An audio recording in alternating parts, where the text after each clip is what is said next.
शकुंतला बहन, ओम शांति। ओम शांति। स्वागत है आपका। बहलगांव से बड़ौदा तक का सफर ठीक रहा? बहुत बढ़िया, बहुत अच्छा। हाँ, ये साइंस का सूक्ष्म सफर है। तो भाई, बड़ौदा में आपका बहुत बहुत स्वागत है भाई और बहनों। देखो, बहलगांव, हरियाणा बहलगांव से आज शकुंतला बहन जी आए हैं और अपने ईश्वरीय ज्ञान मार्ग के अनुभव हमारे साथ शेयर करने वाले हैं।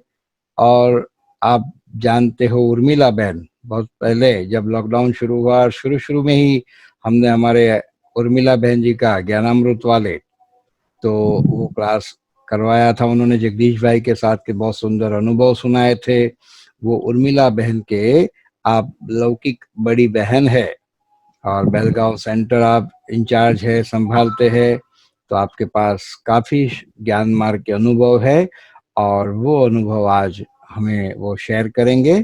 तो पुनः आपका बहुत बहुत स्वागत है और हम आपसे गुजारिश करेंगे आपका अनुभव शुरू करें। ठीक है। थैंक यू भाई, थैंक यू। ओम शांति। ओम शांति। इस तरह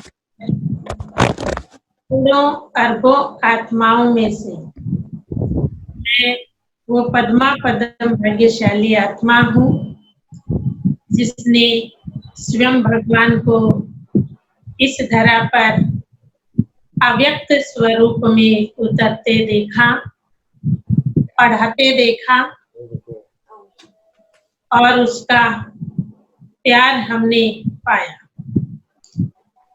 लेकिन ये इतना सब कुछ भगवान से पाने का जो सौभाग्य मिला, मैं समझती हूँ कि अवश्य ही मेरे पूर्व जन्म की गई भक्ति का ये फल रहा होगा। क्योंकि इस जन्म में तो मैंने कोई विशेष भक्ति नहीं की थी। जैसे आम बच्चों का बचपन होता है, ऐसे ही मेरा भी बचपन चल रहा था। इतना अवश्य था कि मुझे बचपन से ही, जब से मैंने थोड़ा बहुत दुनिया को जानना शुरू किया, मेरे अंदर एक अभिलाषा थी कि मैंने जो आम जीवन है, साधारण जीवन है, वह जीवन मैंने नहीं जीना है। मेरे आसपास का जो जीवन था वो मुझे ऐसे लगता था कि बच्चे पहले पढ़ते हैं, फिर बड़े होकर शादी करते हैं, फिर बाल बच्चे, गृहस्थी, और एक दिन आंखें बंद करके इस संसार से विदा हो जाते हैं। क्या मुझे भी ऐसा ही जीवन जीना पड़ेगा? पर अंदर से आता था, मुझे ये जीवन स्वीकार नहीं है। मैं तो कोई कीर्तिमान स्थापन करूंगी, कोई अलग रास्ता चुनूंगी, लेकिन क्या करूंगी? उसकी कोई मार्ग, उसका कोई गाइडेंस तो मुझे दिखाई नहीं देता था। एक छोटे से गांव में, हरियाणा के एक छोटे से गांव में जन्म हुआ। 4 भाई बहनों में 2 बड़े भाई और 2 हम छोटी बहनें। और गांव में स्कूल केवल 5वीं कक्षा तक था। लेकिन 5वीं कक्षा तक मैं हमेशा फर्स्ट डिवीजन में पास हुई। अपनी कक्षा में मैं प्रथम आती रही। उसके बाद प्रश्न उठा कि अब बच्चे को कहाँ पढ़ाया जाए। आगे की शिक्षा के लिए स्कूल गांव से लगभग 2-2.5 किलोमीटर दूर था, जहां पैदल जाना पड़ता था। और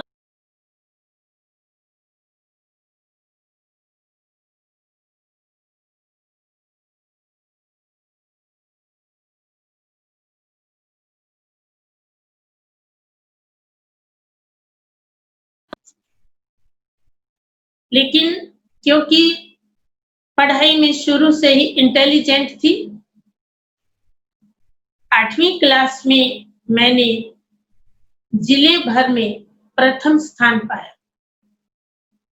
मेरे अध्यापक मुझे बहुत प्यार करते थे और जिस दिन मैं क्लास में न जाऊं तो कहा करते थे आज क्लास में पढ़ाने का मन नहीं करता, क्योंकि जो होशियार विद्यार्थी था वो तो आया ही नहीं, अब किसको पढ़ाए।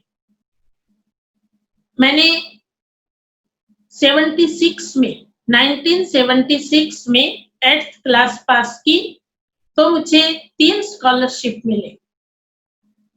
एक तो मैं जिले भर में प्रथम आई, दूसरा संस्कृत सब्जेक्ट में पूरे हरियाणा में लड़कियों में सेकंड थी, लड़कियों में फर्स्ट और लड़कों में मैं सेकंड थी।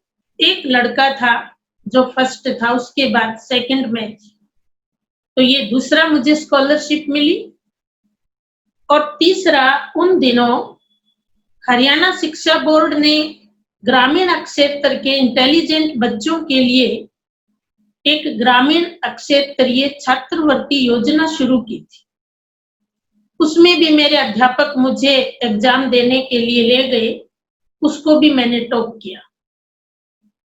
लेकिन इतनी उपलब्धियां पाने के बाद फिर प्रश्न खड़ा हो गया कि इस बच्ची को कहाँ पढ़ाया जाए, क्योंकि आसपास फिर कोई विद्यालय नहीं था और यदि था तो 5 किलोमीटर दूर पर, और 10वीं तक का केवल लड़कियों का एक स्कूल था। लेकिन इतनी दूर पैदल जाना, 5 किलोमीटर पैदल आना जाना तो बड़ा समस्या थी। फिर मेरे साथ कुछ 3-4 लड़कियां और थी जो तैयार हुई आगे पढ़ने के लिए, तो हमने फिर साइकिल सीखा और साइकिल के ऊपर प्रतिदिन 5 किलोमीटर आना जाना। इस प्रकार से मैंने 9th में फिर साइकिल पे जाकर पढ़ाई करना शुरू किया। अभी मैं 9th में ही थी कि हमारी लौकिक माता जी को ज्ञान मिला और उस ज्ञान को देने के निमित्त बनी माता जी की ही छोटी बहन, माना हमारी लौकिक मासी, जो आसाम से हमारे लौकिक घर में आई थी। और माता जी को बड़े ही सरल शब्दों में उन्होंने ये ज्ञान सुनाया कि बहन, तुम पूजा पाठ तो बहुत करती हो, लेकिन क्या तुम्हें मालूम है भगवान धरती पर आ चुका है। और उन्होंने बताया कि देख, अभी दिल्ली से भगवान का रथ आएगा। उन दिनों गुलजार दादी जी दिल्ली में रहा करते थे। तो देखो, बिना कोई कोर्स के ही और इतना ही बताया माता जी को कि दिल्ली से भगवान का रथ आबू आएगा और उस रथ में भगवान आएगा। माता जी को इतना नशा चढ़ गया, केवल इतने से ही सुनाने से इतना निश्चय हो गया। हमने देखा माता जी में रातों रात परिवर्तन आ गया। क्रोध आता था, वो क्रोध भी पता नहीं कहाँ चला गया। उनमें इतनी शीतलता, शांति आ गई, मोह भी समाप्त हो गया। हमने देखा इतना भारी परिवर्तन कैसे आया। अभी हम तो बच्चे थे, ये हमें भी निश्चय नहीं था कि कोई भगवान आया है, लेकिन ज्ञान अच्छा लगता था, माता जी का स्वभाव अच्छा लगता था। और जब वो कहती थी बेटी भगवान आया है, तो हमें थोड़ा थोड़ा ये भय भी लगता था कि भारत में आए दिन नए नए भगवान आते रहते हैं, कहीं माता जी का भी कोई उनमें से भगवान हो और थोड़े दिन बाद पता चले कि अरे वो तो कोई झूठा ही भगवान था। तो अगर हमने माना तो लोग कहेंगे चलो माता जी तो फिर भी बुजुर्ग थी, तो ये पढ़ी लिखी लड़कियां कैसे उनके बहकावे में आई। तो हम सब कुछ अच्छा लगते हुए भी, जानते हुए भी इस बात पर निश्चय नहीं होता था कि भगवान धरा पर आया है।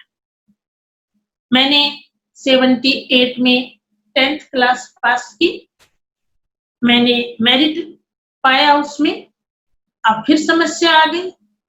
मेरे अध्यापक लौकिक पिताजी को पत्र लिखकर भेजते थे, बेटी को जरूर पढ़ाना है, सेठ जी बेटी को जरूर पढ़ाना है। उनमें से एक पत्र तो मेरे पास अभी भी रखा हुआ है, जो उन्होंने मेरे 8th क्लास में मेरिट आने पर लौकिक पिताजी को लिखा था। लेकिन इधर समस्या थी कि आगे कॉलेज में कहाँ पढ़ाएं। अब तो 25-30 किलोमीटर दूरी पर था वो शहर जहाँ पर कॉलेज था, और मैं बिल्कुल अबोध सी पतली सी बालिका थी, जिसे मुझे दुनिया का कुछ ज्ञान ही नहीं।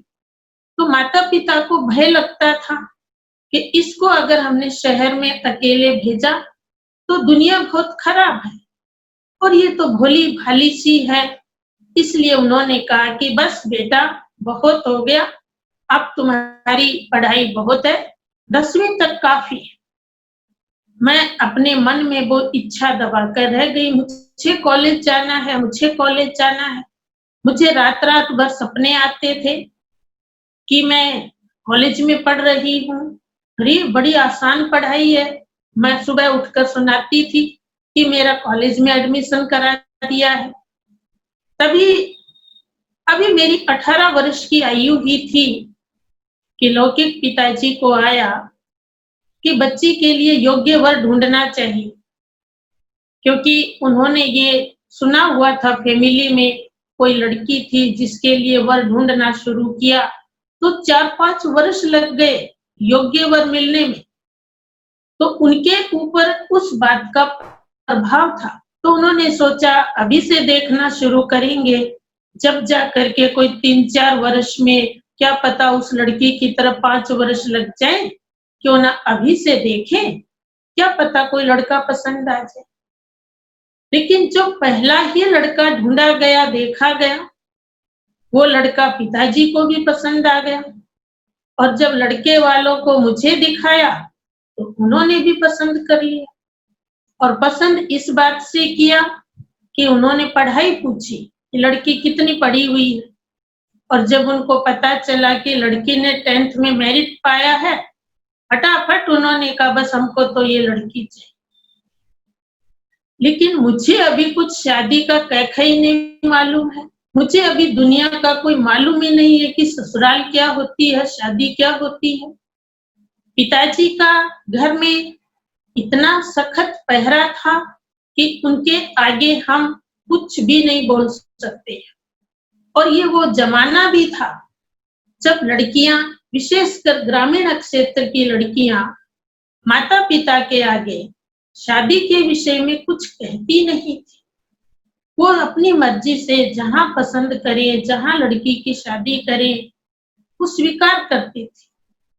लेकिन जब रिश्ता तय हो गया, सगाई भी हो गई, तो मेरे मन में विचार आया कि तुमने तो सोचा था कि मुझे कोई नई जिंदगी जीनी है, मुझे कोई कीर्तिमान स्थापन करना है, पर ये तो शुरुआत हो गई कि तुम्हारा वही जीवन, पहले तुम पढ़ी, फिर तुम्हारी शादी, फिर तुम्हारे बाल बच्चे, और फिर उसके बाद एक दिन आंखें बंद करके इस संसार से प्रस्थान कर जाओ।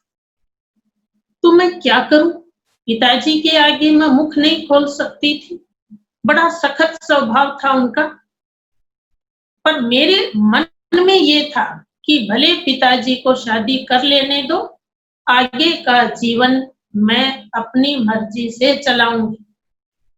मुझे आज भी इस बात पर बड़ा आश्चर्य आता है कि एक 18 वर्ष की लड़की को ये निश्चय कहाँ से हो गया कि आगे ससुराल में जाकर के वहां मेरी चलेगी।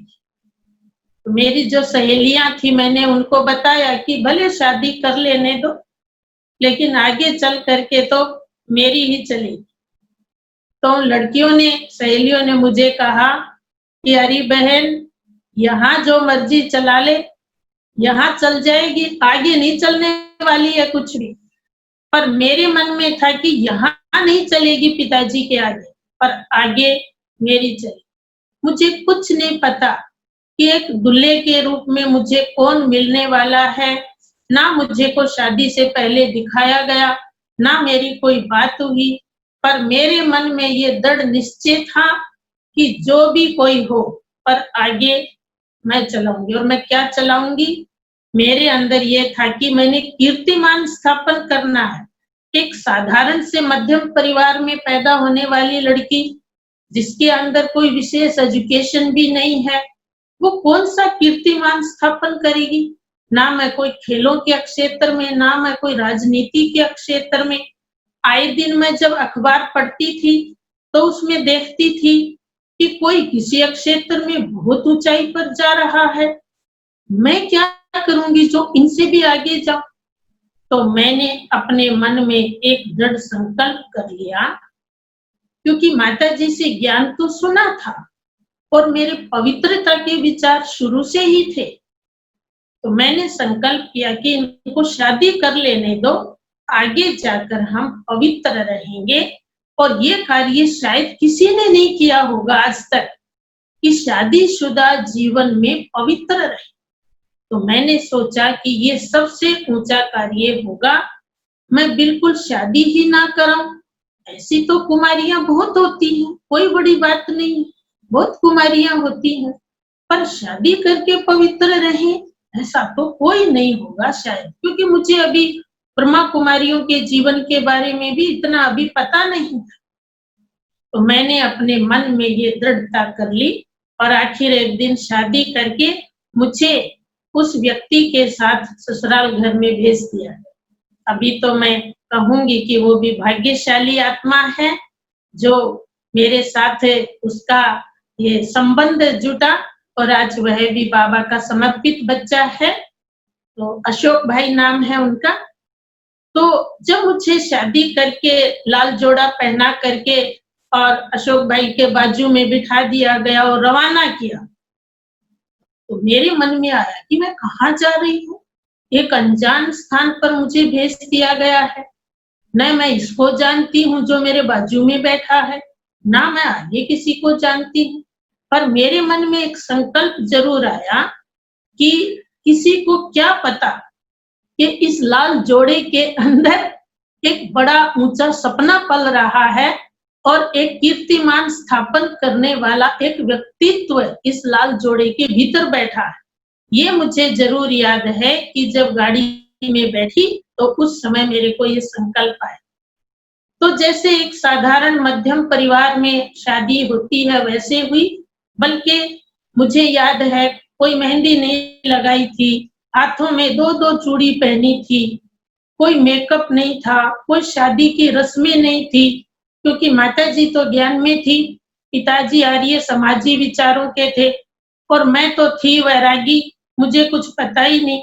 मुझे याद है जब वरमाला पहनाते हैं तो ऐसे टेढ़ी मेढ़ी साड़ी पहन करके मुझे खड़ा कर दिया और मैंने माला उनके गले में डाल दी। कोई फोटो नहीं, कोई वीडियो नहीं, कुछ नहीं। मैं ससुराल में गई तो सबने कहा बहू आई, बहू आई, लेकिन मेरे भीतर तो ये था ही नहीं कि मैं कोई बहू हूँ, मैं किसी की भाभी हूँ। मुझे ये रिश्ते नातों का पता ही नहीं था। तो प्रथम दिन ही मैंने अशोक जी को, युगल का नाम, मैंने उनको बताया कि देखो, बेशक दुनिया वालों की नजर में हम पति पत्नी हैं, पर हम पति पत्नी की तरह नहीं रहेंगे, हम एज ए फ्रेंड रहेंगे। क्या एक स्त्री और एक पुरुष दोस्त नहीं बन सकते? जैसे दो मेल होते हैं वो दोस्त बन जाते हैं, दो फीमेल होती हैं वो भी सखियां बन जाती हैं, दोस्त बन जाती हैं। तो हम, भले दुनिया वाले हमें कहें कि ये पति पत्नी है, पर हम तो ऐसे रहेंगे एज ए दोस्त। तो मैंने कहा कम से कम 5 वर्ष हम रहेंगे। मैंने ये भी कहा, जिंदगी भर के लिए नहीं कहा। लेकिन देखो आश्चर्य की बात कि अशोक जी ने स्वीकार कर लिया और मुझे कभी छुआ तक भी नहीं, किसी संकल्प से। अब हमारा जीवन इस प्रकार से चलने लगा पवित्रता के मार्ग पर। किसी को पता नहीं कि हमने कितना बड़ा संकल्प ले रखा है। तो इस प्रकार से 2 वर्ष बीते, 2.5 वर्ष बीते, हमारा पवित्रता का पर्ण चलता रहा। लेकिन अब घर में हलचल शुरू हो गई कि अरे कोई नया मेहमान तो आया ही नहीं। हमारी जो सास थी उसको आया कि मैं दादी तो बनी नहीं। आसपास भी हलचल होने लगी। लोग कहते अरे बहू को दिखाओ, किसी डॉक्टर के पास लेकर के जाओ बहन, हमारी सास को सलाह देने लगे। फिर कभी कहते चलो अभी तो ऐसी कोई चिंता वाली बात नहीं है, थोड़ा और देखो, थोड़ा और।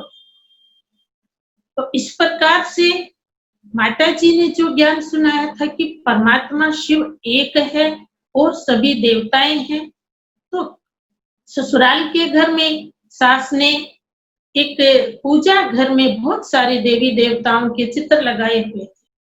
तो मैं उनको समझाती थी, माता जी ये इतने सब भगवान नहीं है, भगवान तो एक ही है।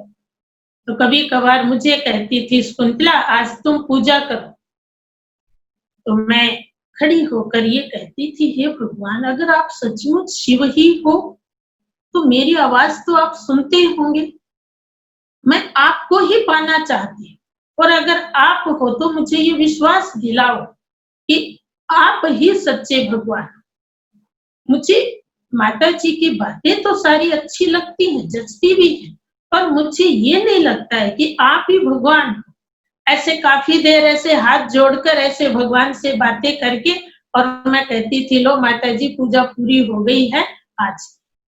तो ऐसे मैं जब लौकिक घर गई, मायके वाले घर गई, तो मैंने देखा कि उर्मिला बहन भी अब थोड़ा थोड़ा माता जी के उस प्रभाव में थी।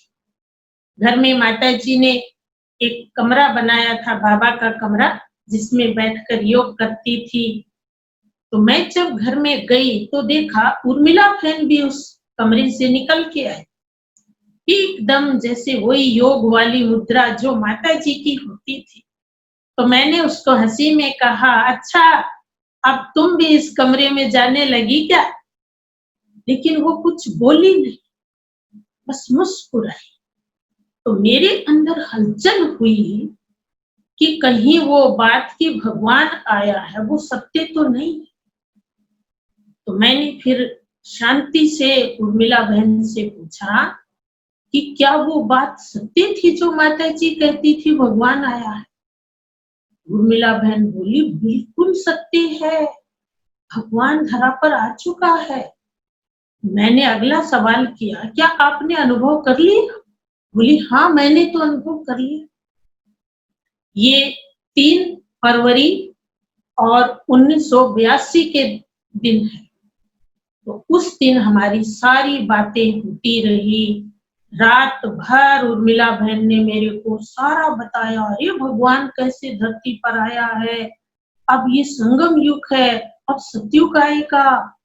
और सारी रात हम बातें खुसर खुसर करते रहे। माता जी भी कहती रही कि सोना नहीं है क्या, दोनों ने सोना नहीं है क्या? और अगले दिन 4 फरवरी सत गुरुवार का दिन था और मुझे 100% निश्चय हो गया कि भगवान धरा पर आया है। बस मेरे में पवित्रता तो पहले से थी ही, और अब ये निश्चय कि भगवान आया है, नशा चढ़ गया। और मैंने उसी समय 4 फरवरी को फैसला कर लिया, जबकि अशोक जी थे ही नहीं मेरे पास, कि मैं तो बाबा की पक्की बच्ची हूँ, ब्रह्मा कुमारी हूँ। उर्मिला बहन ने कहा, दीदी आप अभी जीजाजी के बिना और इतना दृढ़ संकल्प मत करो, उनको आने दो। मैंने कहा कोई आए ना आए, माने ना माने, लेकिन मेरा तो फैसला अड़ेगा। तो 5-6 दिन के बाद अशोक जी अपनी दुकान का सामान लेने के लिए शहर में आया करते थे। तो फिर लोग के घर में भी आते थे, मायके वाले घर में भी मिलने के लिए। तो जब आए तो हमने उनको, उर्मिला बहन ने भी और मैंने उनको सुनाया कि भगवान आया है और अब हम तो सब भगवान के बच्चे बन गए। अशोक जी बोले ठीक है, बहुत अच्छा है। तो माता जी, मैं, अशोक जी और उर्मिला, हम 4 जने बिना कोई टीचर, बिना कोई सेंटर के, हम ऐसे पक्के निकल पड़े और ऐसी लगन लग गई। तो जब मैं वहां से ससुराल घर वापस आई तो मुझे बड़ा नशा चढ़ा। अब हम अमृत वेले उठ करके योग करते और किसी को पता नहीं चला कि हम क्या कर रहे हैं। उनके लिए तो हम एक साधारण जैसे गृहस्थी लोग होते हैं, पति पत्नी थे। घूंघट भी करती थी मैं, इतना बड़ा-बड़ा घूंघट होता था। राजपूत फैमिलीज का गांव था, पर्दा प्रथा जबरदस्त थी। साड़ी के ऊपर से एक और कपड़ा उड़ाया जाता था। अग्रवाल फैमिली के अंदर एक और कपड़ा। अब मैं नन्ही सी जान साड़ी को संभालूं, ऊपर से उस कपड़े को भी संभालूं, घूंघट को भी संभालूं। लेकिन जब मैं बाहर निकलती थी तो मेरा थोड़ा साहित्य के प्रति प्रेम शुरू से रहा और उसके लिए थोड़ी मैं लिखती भी थी, आज भी लिखती हूँ। तो मेरे मन में आता था जब मैं घूंघट निकाल कर निकलती थी तो मैं कहती थी किसको पता है कि इस घूंघट में विश्व की महारानी जा रही है। इतना मुझे नशा चढ़ता था। तो अब किसी को भी पता नहीं। अब तीन साल हो गए शादी को।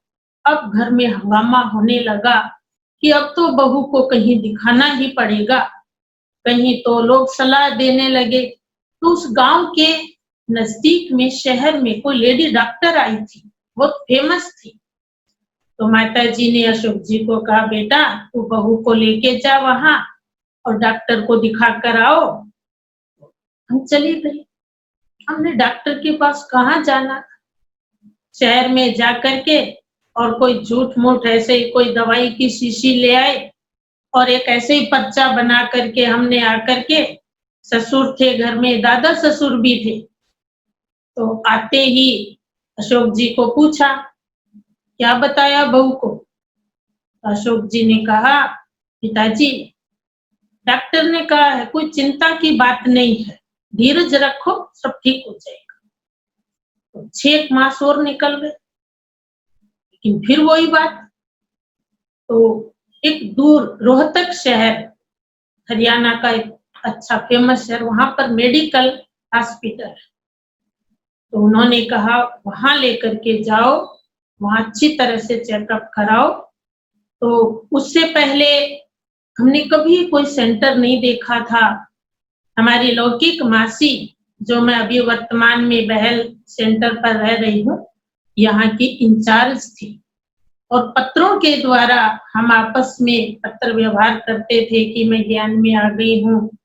और वह मासी जी भी हमें बहुत अच्छी प्रेरणाएं देती थी और कहती रहती थी कि शकुंतला कभी बहल सेंटर पर आओ और शिवरात्रि के प्रोग्राम में आओ, देखो शिवरात्रि पर झंडा लहराया जाता है। अब मुझे तो पता नहीं आश्रम कैसा होता है, झंडा कैसे लहराया जाता। मैंने तो कोई ब्रह्मा कुमारी बहन भी नहीं देखी, केवल हमारी लौकिक मासी को देखा था। तो जब उन्होंने, हमारे ससुर ने ये कहा कि आप जाओ अस्पताल में दिखा के आओ, तो हमने कहा ठहरो हम जाएंगे, आपको बता देंगे। तो शिवरात्रि से एक दिन पहले हमने कहा ससुर को, पिताजी आप कह रहे थे ना कि अस्पताल में जाओ दिखा कर आओ, आज हम जाएं। तो वो खुश हो गए, चलो इन्होंने हाँ तो की जाने की। तो हम शिवरात्रि के एक दिन पहले अस्पताल में दिखाने के बहाने से निकले और हम सीधे ही बहल आ गए। तो यहाँ शिवरात्रि की तैयारियां हो रही थी, बहन जी टोली बना रही थी, कहीं झंडा लगा रहे थे और अगले दिन फिर कार्यक्रम हुआ, झंडा लहराया। मैंने एक बाबा का गीत गाया, उसमें वो फोटो आज भी ब्लैक एंड व्हाइट फोटो रखी हुई है। तो अगले दिन जब हम सेंटर देखा, बड़ा अच्छा लगा, पहली बार आश्रम देखा। जब वापस गए तो घर में हंगामा हो गया। पिताजी बड़े गुस्सा हो गए, बोले रात भर कहाँ थे आप लोग, कल क्यों नहीं आए? तो हमने फिर झूठ बोला कि हम गए थे रोहतक में, वहां डॉक्टर था नहीं, बोले कल आएगा। हमने सोचा इतनी दूर से वापस घर आएंगे, इससे अच्छा धर्मशाला में रह लेते हैं। तो पिताजी हम तो रात को धर्मशाला में रुक गए और अब सुबह डॉक्टर को दिखा करके आए हैं। फिर हम वही झूठ मूठ दवाई की शीशी और एक कोई पर्चा ले गए, वो उनको दिखाया। पर पिताजी को शक हो गया कि ये कुछ और बात है, दाल में काला है, ये अस्पतालों में नहीं जा रहे हैं। काफी हंगामा हुआ, खूब डांट पड़ी, जो भी था। उन्होंने कहा ये हमारे कहने से बाहर हैं, ये पता नहीं कहाँ जाते हैं, हमें नहीं लगता है कि अस्पतालों में जा रहे हैं। मैं बहुत शांत स्वभाव की थी, कुछ और अधिक बाबा का ज्ञान से शांत हो गई। इसलिए उनको लगा इसने कोई गुरु बनाया लगता है, कोई तपस्या भी करती दिख रही है, ध्यान में भी बैठती है। कहती थी गुरु का नाम बताओ ना। मैं कहती थी शिव परमात्मा है गुरु, वो गुरु बनाया है। तो कहती थी गुरु के कोई भजन भी तो होते होंगे, वो सुनाओ। तो मुझे भजन तो नहीं आते थे, पर फिर मैंने लिखना शुरू किया। रात को माताजी कुछ गांव की औरतों को बुला लाती थी, वो कहती थी देखो शकुंतला भजन सुनाएगी, बड़े अच्छे गुरु के भजन सुनो। तो मैं भजन सुनाती थी। फिर मैं भजन सुना करके उनको आत्मा का ज्ञान, परमात्मा का ज्ञान देने लगी। थोड़ा थोड़ा माता जी को ये ज्ञान अच्छा लगने लगा और उसको खुशी हो गई, बड़ा अच्छा ज्ञान है। लेकिन अभी उसको ये मालूम नहीं है कि इन्होंने इतना बड़ा व्रत ले रखा है जो तू कभी दादी नहीं बनने वाली है। और मेरे में भी इतनी हिम्मत नहीं थी कि मैं अपने मुख से इनको कैसे बताऊं, क्योंकि मुझे पता था जिस दिन ये पता चलेगा कि हमने ब्रह्मचर्य व्रत धारण किया हुआ है तो एक प्रकार से बम फूटेगा और पता नहीं इनके ऊपर जैसे कि बिजली गिरेगी और कितना इनको दुख होगा। क्योंकि ससुराल घर में छोटा सा तो परिवार था, अशोक भाई और एक उनका छोटा भाई जो अभी 5th में या 6th में पढ़ता था, ना बहनें थी, छोटा सा परिवार था। तो उनको बड़ी अभिलाषा थी कि हमारे घर में बच्चा है, बड़ी बेसब्री से इंतजार था। और यदि इनको ये पता चल गया कि हमने ब्रह्मचर्य व्रत धारण कर लिया है, व्रत पक्का ले लिया है, तो मेरी हिम्मत नहीं थी कि मैं अपने मुख से बताऊं। लेकिन बाबा ने हमें प्रत्यक्ष तो करना ही था, इसलिए ड्रामानुसार एक घटना हो गई कि उस गांव की एक लड़की जो बुजुर्ग थी, कहीं एमपी में रहती थी और इस ज्ञान में थी। ये वो समय था जब ब्रह्मा कुमारियों को शहरों में ही कोई जानता होगा, गांव में तो कोई भी नहीं जानता था, किसी को नहीं मालूम था, कोई ज्ञान की चिड़िया भी उड़कर नहीं आती थी। तो वह माता उस गांव में आई। तो पहले भी वो जब आती थी तो ज्ञान सुनाती थी, लोग हंसी उड़ाते थे उसकी। अब की बात जब आई तो उसको किसी ने बताया कि तुम जो ज्ञान सुनाती हो ऐसा ही ज्ञान अग्रवाल फैमिली में एक बहू आई है फलानी के घर में, वो सुनाती। तो अपने ही ज्ञान वाला किसी को पता चले तो उसको बड़ी खुशी होती और मिलने की इच्छा होती। तो वो माता दौड़कर हमारे घर आई। तो मैंने अपने घर में एक कमरा, उसमें सारे प्रदर्शनी के चित्र लगा रखे थे, उसमें बाबा का चित्र था, हम योग करते थे, माताओं को मैं ज्ञान भी सुनाती थी। तो जैसे ही आए उसने चित्र देखे कमरे में, तो उसने देखा ज्ञान तो वही है। फिर मेरे को बोली कि तुम पवित्र रहती है, पवित्र रहती है। मैंने उसको इशारा किया कि धीरे बोलो, लेकिन वो नहीं मानी। और फिर अंदर जो हमारी सास दूसरे कमरे में थी, वहां जा करके सास को बोल आई कि अब तो दादी बनने का इंतजार मत करना। बस ये कहना था कि माता जी का तो ये समझ लो कि पांव के नीचे से जमीन खिसक और एकदम जैसे रुआंसी हो गई और दुखी हो गई। और फिर उस माता के जाने के बाद मेरे ऊपर डांट पड़ी, ये तुमने क्या किया, तुमने पूछा भी हमसे, ये इतना बड़ा व्रत ले लिया तुमने, दुनिया क्या कहेगी। चलो ज्ञान तो अच्छी बात है, पर तुमको पता है कि जीवन में बच्चे भी तो चाहिए। बस रोने को हो गई और देखते ही देखते पूरे गांव में आग की तरह से ये खबर फैल गई कि फलाने के घर में बहू ने पवित्रता का व्रत ले लिया है। कोई अच्छा कहे, कोई बुरा कहे, कोई कहे मीरा बन गई है, कोई कहे अरे बच्चे नहीं हुए होंगे इसलिए ये उसने फैला दिया है कि मैं तो पवित्र रहती। जो भी हो, पूरे गांव में देखो तो चर्चा और किसी की ही नहीं, बच्चे बच्चे के जुबान पर यही चर्चा। और माताजी तो कभी अच्छा भी कहे, खुश भी हुए, अरे ऐसी बहू किसको आती है।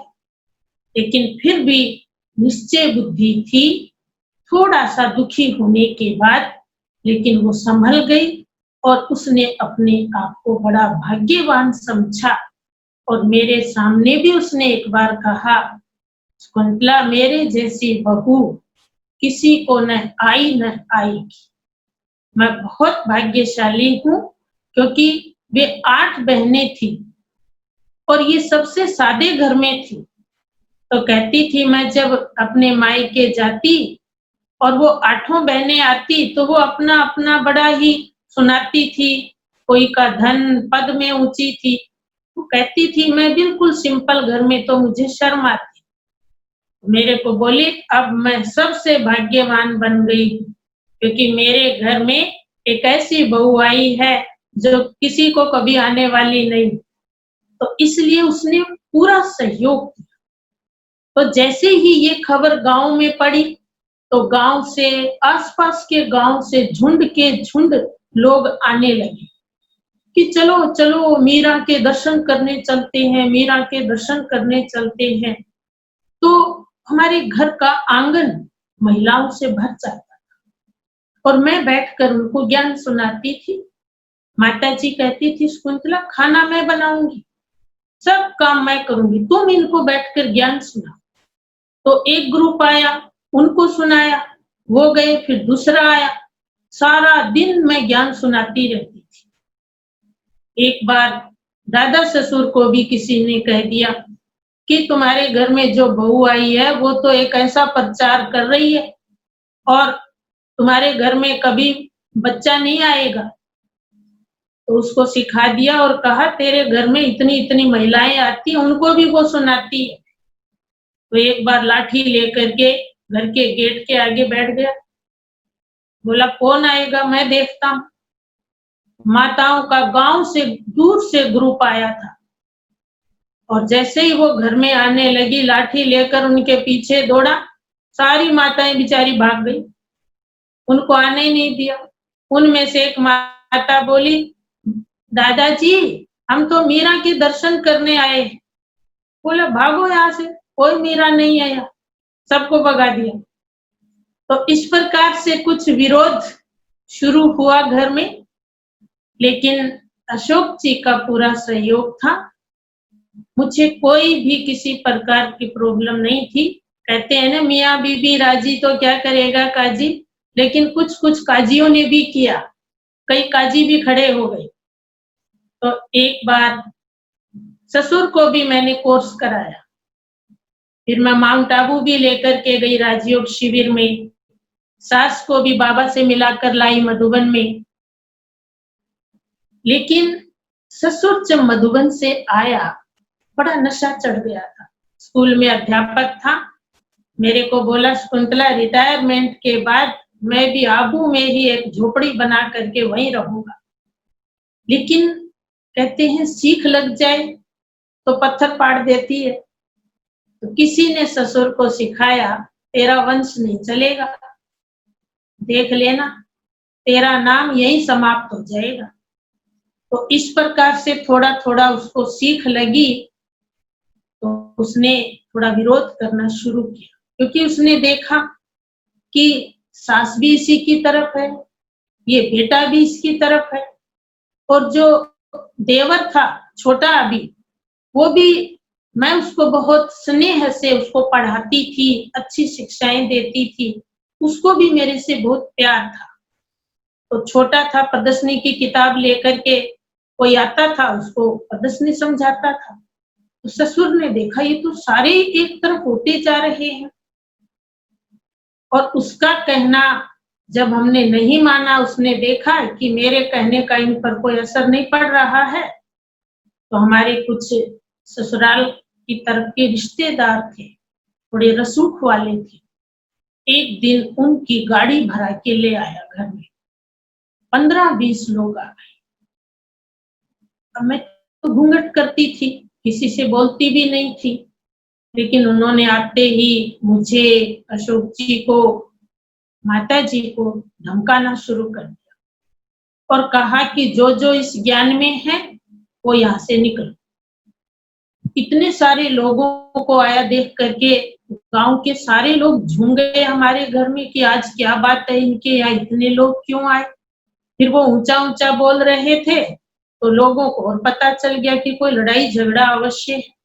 तो लोग खड़े हो गए, चारों तरफ आंगन था एक बड़ा, उसमें बहुत सारे लोग आकर खड़े हो गए। तो उन्होंने पहले माता जी को धमकाया कि देख लो, लक्ष्मी नाम था माता जी का, लक्ष्मी तुमने क्या सोचा है, तुम भी बेटे की तरफ हो गई क्या? देख लो, पति के बिना काम नहीं चलेगा। अगर अशोक की तरफ होना है, बेटे की तरफ होना है, तो तेरे को भी निकलना पड़ेगा, अपना फैसला बता। तो माता जी ने कहा कि मैं कोई बेटे और पति की बात नहीं है, मैं तो देखो भगवान के सच्चे ज्ञान की तरफ। उन्होंने कहा ठीक है, फिर देख लेना, एक दिन बेटा तेरे को घर से भी निकालेगा, बोल को जो भी हो, मैं तो बेटे बहू के साथ। फिर वो जो छोटा बालक था देवत, सोचा इसको और पूछ ले ये किधर है। उससे पूछा, बोल भाई तूने किधर होना है। तो वो बच्चा बहुत अब तो बड़ा हो गया है, अपनी गृहस्थ जीवन में है। उसने बड़ी उस समय एक भूमिका निभाई। उसने कहा, तुम मेरे भैया भाभी को क्यों घर से निकालने आए हो? इन्होंने क्या पाप कर्म किया है? तुम अपने घर का संभालो, हम अपने घर का फैसला आपे कर लेंगे।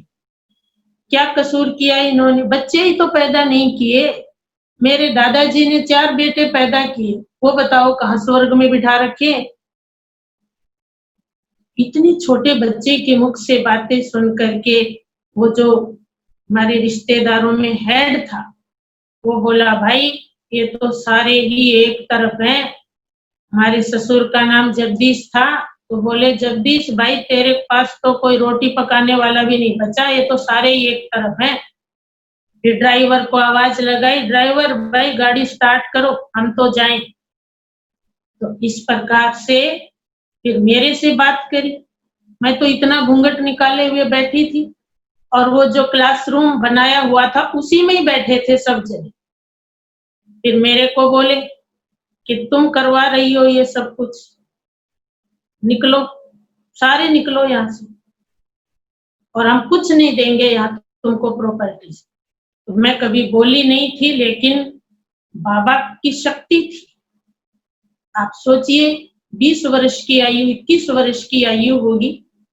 मैंने कहा कोई बात नहीं, आप भले हमें निकाल दो, हम निकलेंगे।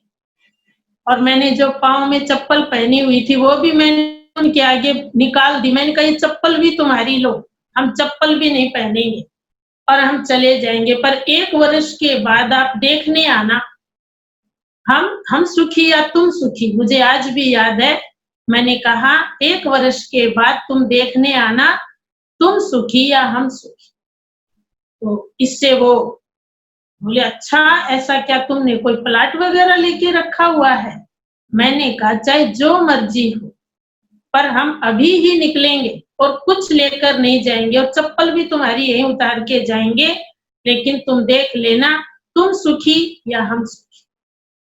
तो इस प्रकार से जब देखा कि इनके पास तो भाई बड़ी शक्ति है, बड़ा हिम्मत है, तो वो लोग चले गए। और सारे गांव वाले बोले, भाई शिव बाबा ओम शांति वालों की जीत हुई और उन लोगों की हार हुई। लेकिन इतने से भी उन लोगों ने माना नहीं। उन लोगों ने वहां जाकर के फीडबैक दिया कि उसने जो अपना एक बाबा का कमरा बना रखा है, उस बाबा के कमरे में बैठने से उसमें शक्ति आ जाती है, इसलिए उसको वहां से हटा करके अपने यहाँ बुलाया जाए और यहाँ उसको कहा जाए कि तुम ये ज्ञान छोड़ दो।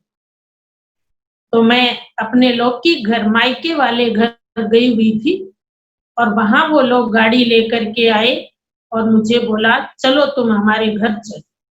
मैं थोड़ी घबरा गई कि मुझे अकेली को ये वहां लेकर जाएंगे और पता नहीं मेरे साथ क्या व्यवहार करेंगे, लेकिन हमारी लौकिक माता जी जिससे हमें ज्ञान मिला, उन्होंने मेरे को बड़ी शक्ति दी, हिम्मत दी और कहा बेटी तुम शिव शक्ति शेरनी हो और तुम डरने वाली नहीं हो। भले ये रावण की लंका में तेरे को लेके जा रहे हैं, तुम ये समझना मैं सीता हूँ और मैं सुरक्षित हूँ। और साथ में लौकिक भाभी को भी भेज दिया कि तुम भी जाओ साथ में, क्योंकि लौकिक भाभी का भी उनके साथ कोई रिश्ता था वहां। मुझे वहां ले जा करके अपने घर में एक कमरे में बिठा दिया और बाकी सब कुछ जैसे कि कुछ योजना बना रहे हो, खुसर खुसर की आवाज आ रही। लेडीज एक कमरे में थी, जेंट्स एक कमरे में। मुझे 10 मिनट हो गए वहां बिठा दिया, कोई आया नहीं मेरे को कुछ कहने के लिए, कुछ दबाव डालने के लिए। लेकिन 10 मिनट के बाद एक जो थोड़ी तेज तर्रार महिला थी वो आई और उसने आकर मुझे कहा कि देख शकुंतला, तू सच बता दे, तुमने ये क्या ढोंग रचा हुआ है और तेरे को बच्चे पैदा नहीं होते हैं ना, और तेरी सास नहीं तेरे को हॉस्पिटल आदि में दिखाती, हम दिखाएंगे तेरे को और बहुत अच्छा तेरा इलाज कराएंगे। जब उन्होंने मेरी पवित्रता को चैलेंज किया तो फिर मेरे अंदर वही जैसे कि एक जोश आ गया। मैंने कहा कि अच्छा ऐसे करो कि कोई डॉक्टर उसके पास ले चलो, अगर वो डॉक्टर मेरी चेकअप करके ये कह देगा कि इसको तो बच्चे ही पैदा नहीं हो रहे हैं और कोई ब्रह्मचर्य आदि नहीं है, तो मैं आपको 5 लाख रुपए दूंगी। मैंने सोचा पहले सोचा 1 लाख रुपए कहूँ, मैंने कहा 1 लाख तो कोई बड़ी बात नहीं है, कहीं से भी प्रबंध हो जाता है। मैंने कहा मैं आपको 5 लाख रुपए दूंगी, लेकिन यदि डॉक्टर ने मेरा चेकअप करके ये रिपोर्ट दे दी कि ये ब्रह्मचर्य व्रत धारिणी है और ये बिल्कुल अनटच है, तो मैं आपको हॉस्पिटल से निकलने नहीं दूंगी, 5 लाख रुपए वही ले लूंगी। तो निश्चय और नशे से जब ये बातें उन्होंने सुनी तो फिर उनका जो सारी योजना बनाई थी कि इसको हम दबाव में डालेंगे और इसको कहेंगे तुम ये ज्ञान छोड़ो, वो फिर फीका पड़ गए। अंदर जेंट्स जो थे वो आ नहीं रहे थे मेरे कमरे में, क्योंकि मैं तो घूंघट करती थी, तो वो बार बार लेडीज से पूछ रहे थे कि कुछ मान रही है। तो उन्होंने कहा नहीं, ये इसको तो जो वहां गांव में इसके अंदर शिव बाबा आ गया था ना, यहाँ भी शिव बाबा फिर आ गया। बड़ा मुझे हंसी आ रही थी, वो तो समझते कि इसमें कोई शक्ति, शिव बाबा वहां भी आ गया, यहाँ भी आ गया। फिर कमरे में मैं जहां बैठी थी वहां मीरा का चित्र लगा हुआ था, तो मैंने कहा ये मीरा अच्छी नहीं है ना, ये खराब थी ना मीरा, इसका चित्र क्यों लगाया आपने? मैंने कहा इसका तो आपने चित्र लगाया और इसके भजन गाते हो, और आज एक चैतन्य मीरा आपके घर में बैठी है, आप इसका धर्म डिगाने पे लगे हुए हो। आप उसको कहते हो कि अपनी भक्ति छोड़ो, अपना धर्म छोड़ो। मैंने कहा उतारो इसको, इस मीरा के चित्र को उतारो। तो इतनी बातें होने के बाद जो उनके घर की मुख्य महिला थी, जो तेज तर्रार थी, उसने आकर ऐसे हाथ जोड़े, बोली शकुंतला तू जीती हम हारे, तेरी भक्ति बनी रहो। फिर मेरे को बोली और सारी बात, चूड़ियां तो पहना करे, चूड़ियां ही नहीं पहनती। मैंने कहा पहन रखी है, आपको दिखाई नहीं देती, ज्ञान की आंखें लोगे तब आपको दिखाई देंगी। वो अंदर की चूड़ियां पहनी हुई, बाहर वाली नहीं पहनी हुई। मैंने कहा बताओ अब मैं जिस ज्ञान में हूँ, जिस धर्म पर हूँ, पवित्रता पर हूँ, इसको छोड़ूं या इस पे रहूं? बोली नहीं नहीं नहीं, अपने धर्म पे रहना, अपना निभाना। हम तो यही कहेंगे, हमारे घर में एक मीरा आई थी, हमारा भी नाम बड़ा करना। और मुझे इज्जत सहित गाड़ी में बिठाकर वापस छोड़ के आई। तो जिस समय मैं बैठी थी कमरे में और वो महिलाएं मुझे आकर कह रही थी, भाई तू मान जा हमारी बात, तो मुझे वो दृश्य याद आ रहा था। जैसे रामायण में कहते हैं कि सीता को शोक वाटिका में बिठा दिया और वो रावण की सारी राक्षसियां उसके चारों तरफ घूम गई और उसको कह रही थी कि सीते तू रावण की बन जा, सीते मान जा। तो मुझे वो दृश्य याद आ रहा था। तो इस प्रकार से मैंने भी ये कल्प पहले वाला सीता का रोल किया और उस रावण की नगरी में विजय पा करके मैं वापस आई। तो मेरे इस ईश्वरीय जीवन का ये आखिरी एक पेपर कहो या एक परिवार वालों की तरफ से विरोध कहो। उसके बाद परिवार में कभी किसी ने कुछ नहीं कहा। हाँ, मुझे एक घटना और याद आई। जब गांव में हम ज्ञान में चले और चारों तरफ ये बात फैली, तो भिन्न-भिन्न प्रकार की बातें सुनने को मिली और गांव के सरपंच ने यहाँ तक कह दिया था कि ये तो एक गलत परंपरा गांव में पड़ रही है। अगर सारे लोग ऐसे बने तो संसार बढ़ेगा कैसे? इसलिए इन दोनों को खड़ा करके गोली से उड़ा दो। मेरे को माताएं आकर बताती थी कि बहन जी आपके लिए गांव में ये चर्चा हो रही है कि इनको दोनों को खड़ा करो और गोली से उड़ा। तो ऐसी-ऐसी बातें सुन करके भी आज तो मुझे बड़ा आश्चर्य आता है कि 21 साल की, 20 साल की लड़की में कहाँ से ताकत आ जाती है इतनी। पर बाबा की कमाल थी, जो बाबा ने इतनी शक्ति भरी जो इन सबका सामना किया। फिर तो मैंने सेंटरों पर जाना शुरू किया, मधुबन में भी जाती। मुझे चंद्रमणि दादी के साथ रहने का बहुत सौभाग्य मिला। मैं जब मधुबन में जाती थी, 3-4 मास सेवा में रहती थी, तो दादी का सानिध्य मिला, दादी के अंग संग रहना, दादी की कुछ पर्सनल सेवाएं करना। मनोहर इंदिरा दादी का भी बहुत स्नेह प्यार मिला, क्योंकि ये पंजाब और हरियाणा की विशेष सेवाओं की निमित्त थी ये दोनों दादियां।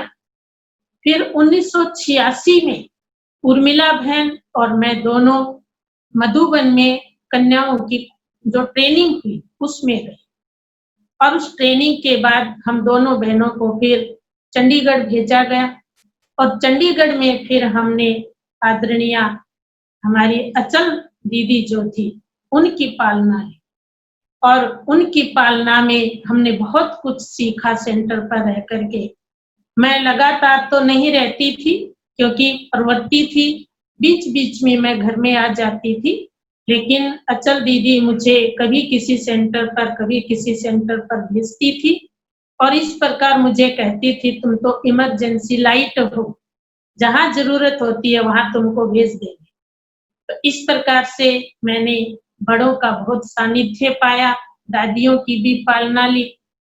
मुझे याद है जब पहली बार दिसंबर 1983 में अव्यक्त बाप दादा से मैं मिली, तो बाबा ने मुझे 3 वरदान दिए कि ये बच्ची तो सैंपल भी है, क्योंकि ऐसे तो बहुत होते हैं लेकिन युगल रूप में ज्ञान में चलना, क्योंकि अशोक जी के साथ मिले थे, इसलिए अशोक जी के साथ बाप दादा से मिले, तो बाबा ने मुझे ये 3 वरदान विशेष रूप से दिए कि बच्ची तो सैंपल है। दूसरा वरदान बाबा ने दिया, ये बच्ची ऑलराउंडर है और तीसरा वरदान बाबा ने कहा ये बच्ची सेवाधारी। बाबा ने एक ही सेंटेंस में ये तीनों वरदान मुझे दिए। फिर तो उर्मिला बहन को भी इस ईश्वरीय विश्वविद्यालय में समर्पण करने के निमित्त हम बने, क्योंकि लौकिक पिताजी ज्ञान में नहीं थे, माताजी थे, तो अशोक भाई ने पिता का रोल निभाया और मैंने बड़ी बहन का भी और माँ का भी समझ लो। मुझे लौकिक में 25 तोले सोना था, मायके का और ससुराल का दोनों मिला करके। तो जैसे ही हमने चरखी दादरी में सेंटर बनाया, तो कुछ सोना हमने मकान बनाने में मैंने बेच करके पैसा लगाया और कुछ सोना मैंने उर्मिला बहन के समर्पण पे भी दिया, जो अचल बहन जी ने सारा मधुबन में दिया था। तो इस प्रकार से दहेज का भी सब सामान हमने सेवा केंद्र पर दिया और मैं बिल्कुल पूरी तरह से घर में भी रहते हुए सफेद साड़ी पहनती थी। मैंने कोई चूड़ी आदि नहीं पहनी थी। अब तो गांव में भी मेरा घूंघट उतर गया था। मैं सिर पे भी पल्ला नहीं करती थी। मैं दुकान में भी, भाई जी की जो दुकान थी उसमें भी मैं काम करती थी, उसमें भी मदद करती थी। आसपास से 5-6 गीता पाठशालाएं भी खुल गई थी। तो इस प्रकार से अब बड़ा सुंदर जीवन बाबा ने, बड़ा निश्चिंत जीवन बनाया। लेकिन अचानक एक मोड़ और आया कि मैंने ये लक्ष्य लिया कि अब मुझे पूरी तरह से सेवा केंद्र पर ही रहना है। तो 5 दिसंबर 2001 की बात है। मैं बाबा को घर से ये कह के निकल पड़ी थी कि बाबा अब इस घर में मैं दोबारा रहने के लिए नहीं आऊंगी लेकिन सेवा करने आऊंगी। अब मैं रहूंगी तो सेवा केंद्र पर ही रहूंगी, चाहे मुझे झाड़ू लगाना पड़े, चाहे मुझे पोछा लगाना पड़े, जो सेवा मिले। अब मैं रहूंगी तो सेवा केंद्र पर मैं कहाँ रहूंगी, कोई स्थान मुझे पता नहीं, कोई सेंटर मुझे पता नहीं। लेकिन जहां दृढ़ संकल्प होता है तो मैंने देखा कि बाबा स्थान भी बना देता है। तो हमारी निर्मला बहन जी जो लौकिक में मासी थी, ये थोड़े बुजुर्ग हो चले थे, बहुत बार मुझे कहते थे, शकुंतला बहन अब आप यहाँ आ जाओ, दादरी का सेंटर भी बन गया, डेवलप हो गया, स्टैंड हो गया, अब आप यहाँ आ जाओ। तो मैं इनके पास आई और जब यहाँ आई तो यहाँ पास में एक कस्बा और है ढिगावा मंडी, वहां सेवा केंद्र खोलने का किसी सेठ ने निमंत्रण और वहां सेवा केंद्र खुला। तो पहला सेवा केंद्र का मकान दादरी का अशोक भाई ने अपने तन मन धन से बना करके और बाबा को अर्पण किया, जिसमें अभी बहुत अच्छी सेवाएं चल रही हैं। चंडीगढ़ से बहनें आई और उन्होंने वहां सेवाएं की, आसपास और सेंटर खुले, पाठशालाएं खुली और फिर जब वो अच्छी तरह से स्टैंड हुआ तो फिर मैं ढिगावा मंडी सेवा केंद्र का मकान बनाया अशोक भाई के तन मन धन से। फिर इतने में हमारी बहल सेवा केंद्र के इंचार्ज हमारी लौकिक में मासी निर्मला बहन जी एक्सपायर हो गए 2013। तो उसके बाद फिर मुझे बहल की सेवाएं भी संभालनी पड़ी। वर्तमान समय बाबा के ये दोनों स्थान बहल और ढिगावा मंडी संभाल रहे हैं। ढिगावा मंडी में भी 2 बहनें सेवारत है और यहाँ भी आसपास बहुत अच्छी सेवा है। मेरा शुरू से ही ये स्वभाव रहा था, घर में रहते भी, कि एक एक कण बाबा के घर में देना है। कुछ बाबा ने हाथ की कला भी दी थी।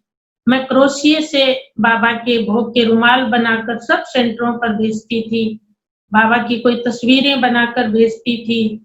बहुत सारे हाथ से कार्य करके मुझे बड़ा शौक होता था।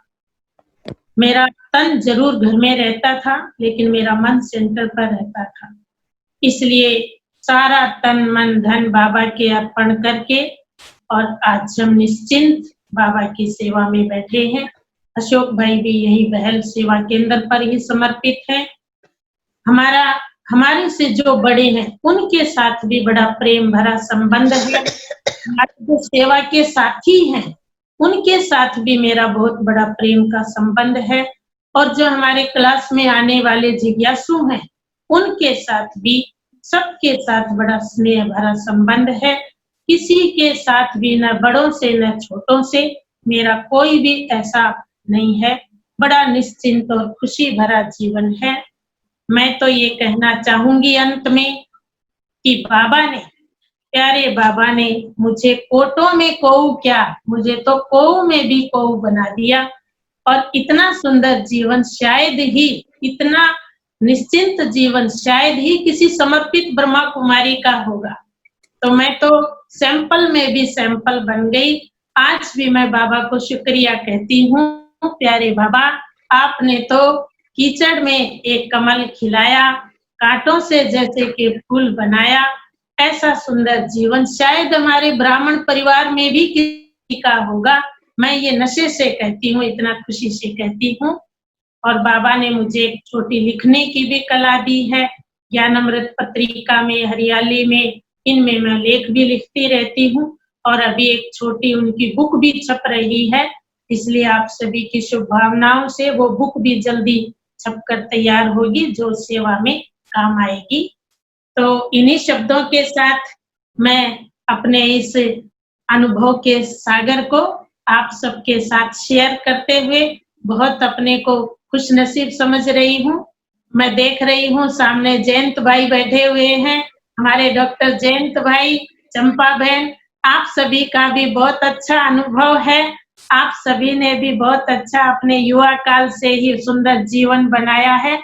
तो ये जो शिव स्मृति चैनल बनाया है, उसके निमित्त आप बने हो, आप सबका भी बहुत बहुत शुक्रिया है, बहुत बहुत धन्यवाद है। आज इसके माध्यम से आपके पास पहुंचे हैं बड़ौदा में, एक दिन सचमुच भी पहुंचेंगे आपके पास, जरूर आपसे जरूर जरूर वेलकम जरूर वेलकम वेलकम, आइएगा जरूर। शांति, वेलकम वेलकम। आपकी कहानी तो जैसे सुनते रहे, बहुत ही अच्छी। और बाबा ने तो आपको कमाल कर ही दिया ना, क्योंकि आपका संकल्प था, अशोक भाई ने आपको साथ दिया, तो वो बाबा ही करण करावनहार है। तो बहुत ही अच्छा है, बहुत ही जरूर आप दोनों ही आओ, अशोक भाई को भी लेके आना, भले मधुबन है लेकिन दोनों आना।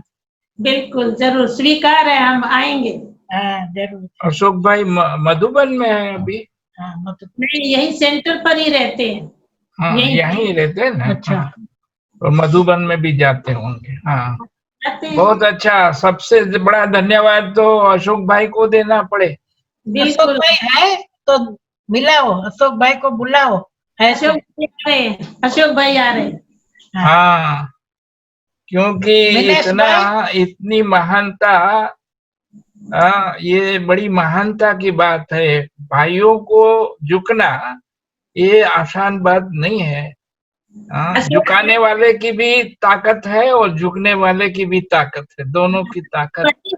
अशोक भाई ऑलराउंडर है, बहनों वाली भी सेवाएं करते हैं। मैं कहीं जाती हूँ, पीछे से सारा सेंटर संभालेंगे, मुरली सुनाना, गान सुनाना, झाड़ू पोछा भी कर लेना, खाना बनाना, टोलियां बनाना। अच्छा, मिनेश भाई कहाँ गए? मिनेश भाई सुन के खुश हो रहे हैं दिखाई नहीं दे रहे ना, इसलिए। आज तो चंपा बहन और डॉक्टर जैन भाई को हम जींस मिल गए। हाँ तो मैं ये कहूंगा कि इतने महीने से जो हम ये अनुभव सुनने और सुनाने की तपस्या कर रहे हैं, उस तपस्या का आज के अनुभव के रूप में फल मिला है। ठीक है, तपस्या का सभी भाई बहनों को सबसे ऊंचा कीर्तिमान, जो बहन जी ने बोला ना, शकुंतला बहन ने, कि कीर्तिमान, तो ये कीर्तिमान स्थापन हो गया। कितना फकुर है कि मेरे जैसी ब्रह्मा कुमारी कोई नहीं हुई होंगी। ये तो पवित्रता से हृदय कुंज में ऐसा पुष्प खिला, जिसकी सुगंध से सुख ही सुख मिला। तो बहुत बहुत मुबारक है आप दोनों को। हाँ भाई साहब, आपका भी बहुत बहुत स्वागत है। डॉक्टर साहब जिन्हें बुला रहे थे वो आ गए, देखो। अशोक भाई, ओम शांति। शांति। वाह वाह। ये आपने जब बाबा ने सम्मान पत्र दिया था शांति वन में, तब आप आए, उसमें थे शकुंतला बहन? सुनाई नहीं देता। उनका नेटवर्क थोड़ा वीक है। हाँ। बाबा ने जब शांति वन बना ने, हाँ, तब सभी को सम्मान पत्र दिया था, बाल ब्रह्मचारी युगलों को। हाँ, उसमें हम ही थे।